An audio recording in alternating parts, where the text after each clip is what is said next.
चिंता वाजिब है। मुख्यमंत्र्यांपाठोपाठ गृहमंत्री आर पाटील यांनीही नागपूर मेट्रोच्या मुद्द्यावरून पंतप्रधान यांच्यावर टीका केलेली आहे। केंद्र सरकारने राज्य सरकारला विचारात घेऊन हा निर्णय घ्यायला हवा होता, अशी टीका आर पाटील यांनी केली। भाजपची ही राजकीय घाई असून जनतेच्या हितापेक्षा राजकीय हित पंतप्रधान जपत असल्याची टीका आर पाटील यांनी केली आहे। कुठलाही कार्यक्रम होत असताना त्याची टेंडर प्रक्रिया झाल्यानंतर राज्य सरकारला विश्वासात घेऊन, कारण शेवटी त्यात राज्य सरकारचाही भाग असतो, राज्य सरकारच्याही सहकार्याची आवश्यकता असते। आता केंद्र सरकार परस्पर राज्यामध्ये जाऊन अशा पद्धतीचे कार्यक्रम करायला लागलं तर अगदी हाच कार्यक्रम 6 महिन्यापूर्वी तत्कालीन पंतप्रधानांनी गुजरातमध्ये घेतला असता तर मोदी साहेबांची काय प्रतिक्रिया राहिली असती। आणि अनेक बाबतीत केंद्र सरकार आमच्या कामात हस्तक्षेप करतं, ही मोदी साहेबांची टीका होती, हे मोदी साहेबांचे आरोप होते।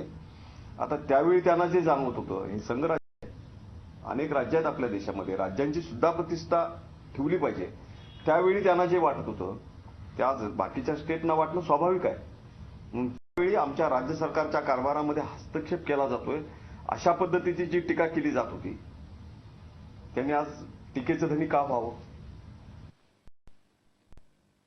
एकीकडे पंतप्रधान आणि राज्यातल्या मंत्र्यांमध्ये हा वाद सुरू असताना तिकडे काँग्रेस आणि राष्ट्रवादी काँग्रेसमध्ये देखील वाद सुरू आहे। या दोन्ही पक्षांमध्ये जागा वाटपाचा निर्णय येत्या 2 ते 3 दिवसात घेण्यात येणार आहे, अशी माहिती राष्ट्रवादी काँग्रेसचे नेते प्रफुल्ल पटेल यांनी दिलेली आहे। जागा वाटपासंदर्भात बुधवारी दिल्लीमध्ये काँग्रेस आणि राष्ट्रवादी काँग्रेसची बैठक पार पडली। ही बैठक शरद पवार यांच्या निवासस्थानी पार पडली।